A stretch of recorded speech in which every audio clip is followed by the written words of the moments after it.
Hello दोस्तों, आप सभी का स्वागत है आपके अपने YouTube चैनल बॉबी जी। बीच में स्पेस दीजिएगा, जी 364 में आपका स्वागत है। आप YouTube पे जाइए और वहाँ पे सर्च मारिए बॉबी जी 364, वहाँ से जाके चैनल को सब्सक्राइब कर लीजिएगा और नहीं है तो बेल आइकन को प्रेस करके ऑल पे क्लिक कर दीजिएगा। इससे क्या होगा कि जब भी हम किसी प्रकार का नोटिफिकेशन डालेंगे तो सबसे पहले आपके पास तुरंत पहुँच जाएगा। ठीक है, तो ज़्यादा समय ना लेते हुए वीडियो को हम स्टार्ट करेंगे। तो देखिए, आज का जो हमारा टॉपिक है वह है त्रिभुज। क्लास 10th है, त्रिभुज है और ये क्लास 10th है। क्लास 10th NCERT सॉल्यूशन से मैं पढ़ाता हूँ।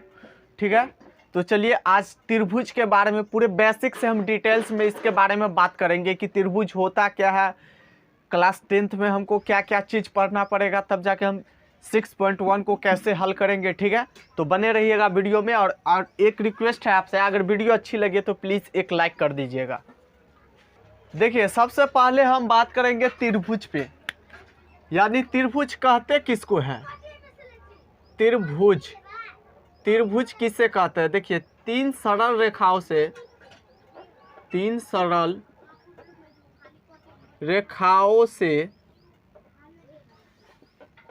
घिरी हुई आकृति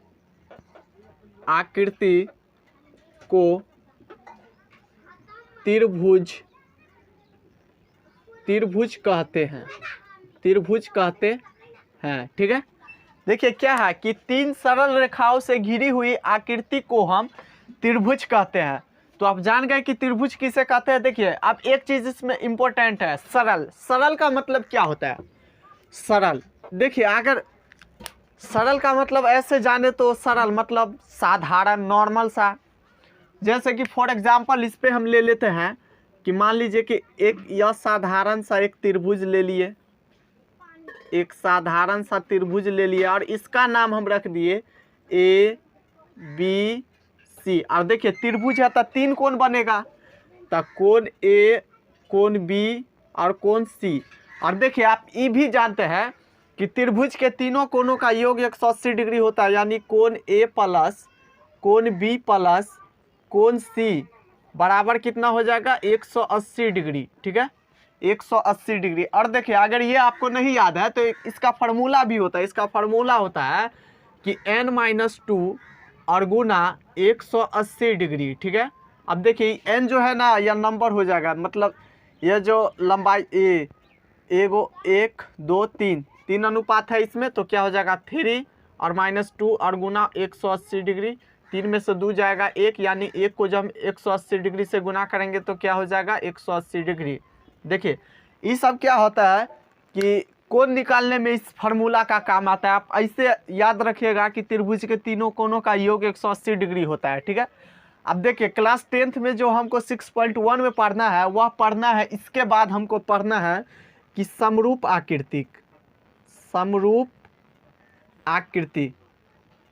अब देखिए एक चीज यहाँ पे गौर कीजिए, समरूप आकृतिक होता क्या है।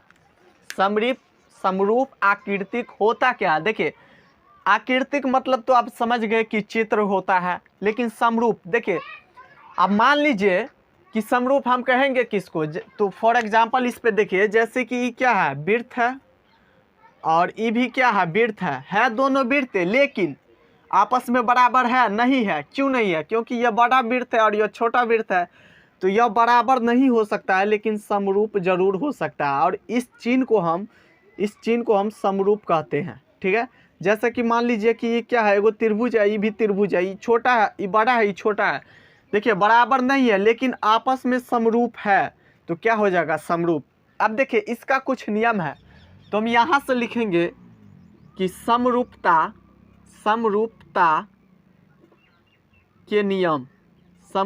के नियम, और समरूपता के नियम लिख के आप इसको डैश दीजिएगा और पहला में लिखिएगा कि त्रिभुज के संगत कोणों का योग 180 डिग्री होना चाहिए। त्रिभुज के संगत कोण बराबर होना चाहिए। क्या लिखा है कि त्रिभुज के संगत कोण बराबर होना चाहिए, पहला नियम। और दूसरा नियम क्या कहता है कि दूसरा नियम कहता है जब त्रिभुज के संगत कोण बराबर होगा तो इसमें कहता है कि संगत भुजाओं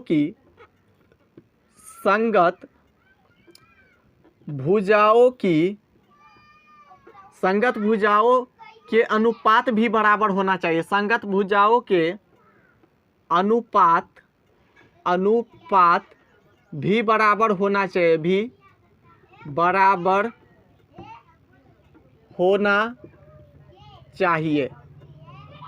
देखिए क्या है, कहता है कि समरूपता के नियम, यानी इसका पहला नियम कहता है कि संगत कोण का योग बराबर होना चाहिए त्रिभुज का। उसके बाद कहता है कि संगत भुजाओं के अनुपात भी बराबर होना चाहिए, तभी जाके कोई चीज़ को हम समरूप बोल सकते हैं। फॉर एग्जाम्पल इस पे हम ले लेते हैं, जैसे कि हम इस पे एग्जाम्पल ले लेते हैं।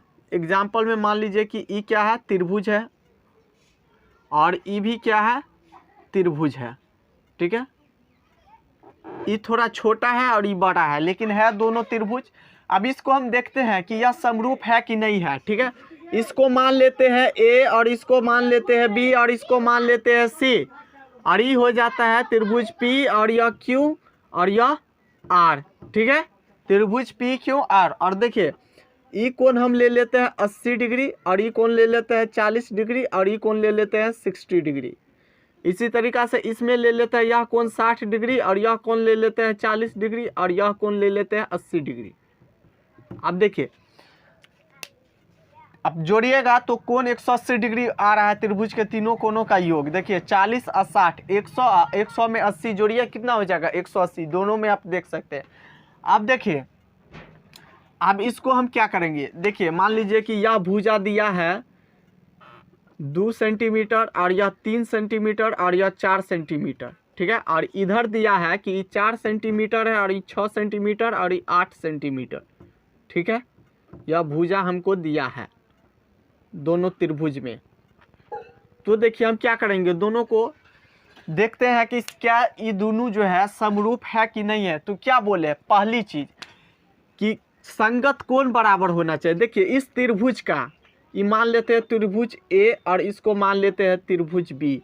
त्रिभुज ए में देखिए कोण ए किसके बराबर है, 60 डिग्री तक। कोण पी के बराबर है, कोण पी के बराबर है, कितना है, कोण पी के बराबर है 60 डिग्री। अब देखिए कोण बी जो है ये किसके बराबर है, कोण बी जो है कोण क्यू के बराबर है। कितना है, कोण बी जो है कोण क्यू के बराबर है, कितना है 40 डिग्री। उसी तरीक़ा से क्या है, कोण सी बराबर, कोण क्या हो जाएगा आर बराबर है 80 डिग्री। ठीक है, अब देखिए, अब यहाँ पे देखें कि संगत कोण बराबर है, संगत कोण बराबर है तो भुजा भी बराबर होना चाहिए। तो हम यहाँ पे क्या लिखेंगे कि यहाँ पे लिखेंगे कि भुजाओं का अनुपात भी बराबर होना चाहिए, यानी संगत भुजाओं का अनुपात, संगत भुजाओं का अनुपात। अब देखिए संगत भुजाओं का अनुपात का मतलब होता है बट्टा। अब देखिए ये क्या हो जाएगा, ए बी कितना दिया है 2 सेंटीमीटर, तो ए बी बट्टा, और इधर क्या हो जाएगा पी क्यू। अब देखिए ए बी कितना दिया है, ए बी 2 सेंटीमीटर, और ये कितना दिया है 4 सेंटीमीटर। जब दोनों को हम काटते हैं तो क्या हो जाएगा 1/2। ठीक है, उसी तरीक़ा से क्या है कि हमको बी सी कितना दिया है 3 सेंटीमीटर, बी सी हमको 3 सेंटीमीटर है, और क्यू आर हमको दिया है 6 सेंटीमीटर। जब इसको काटते हैं तो कितना आ जाता है 1/2। फिर देखिए हमको क्या दिया है कि ए सी हमको दिया है 4 सेंटीमीटर, और पी आर हमको दिया है 8 सेंटीमीटर, यानी 4 सेंटीमीटर और ये 8 सेंटीमीटर। जब काटते हैं तो कितना आ जाता है 1/2। अब देखिए संगत कोण भी त्रिभुज का बराबर है, संगत भुजा भी बराबर है, तो इसका मतलब है कि यह समरूप है। तो लिखेंगे अतः, यहाँ पे लिखेंगे कंडीशन मानेंगे कि अतः त्रिभुज के संगत कोण व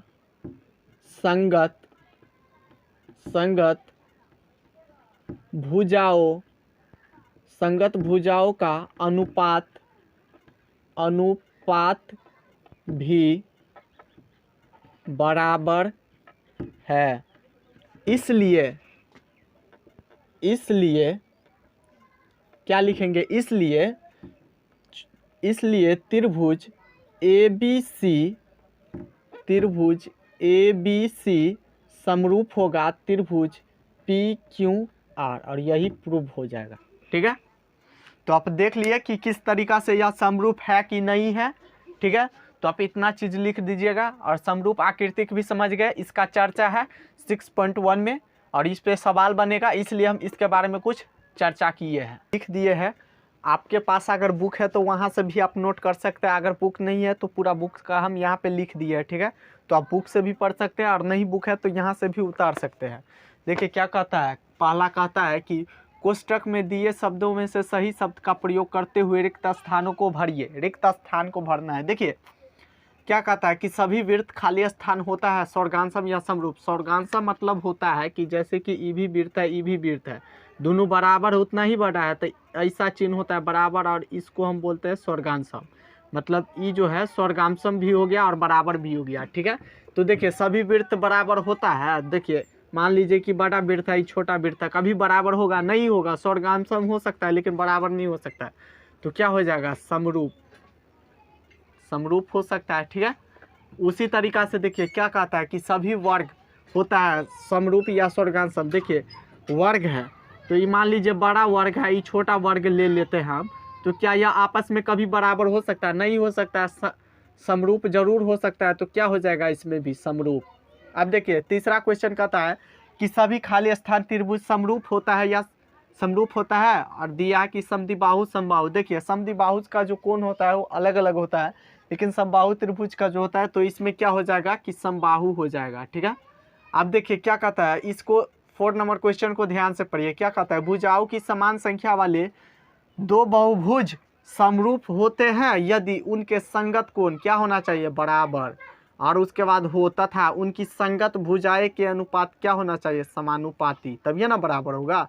तो पहले ई लिखेंगे, उसका दूसरा नंबर में ई लिखेंगे।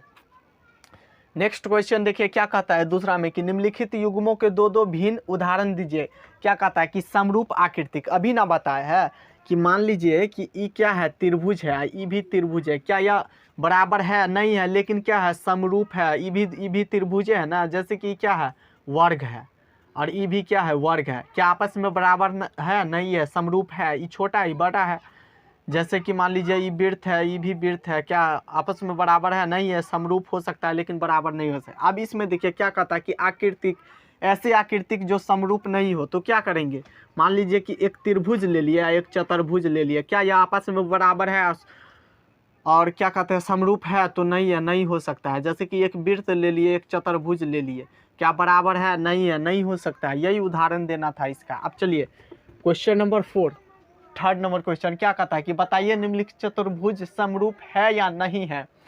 ई जो है समरूप है कि नहीं है। तो देखिए देखने से ही पता लगता है कि भुजाओं का जो अनुपात है वह बराबर है। जैसे कि कितना है, इस त्रिभुज का भुजा कितना है? 1.5, और इसका कितना है? 3। दशमलव हटाएंगे, 1 अंक बाद 0, 15 का 15, 15 दूना 30, सब जगह सेम है, तो भुजाओं सेम है।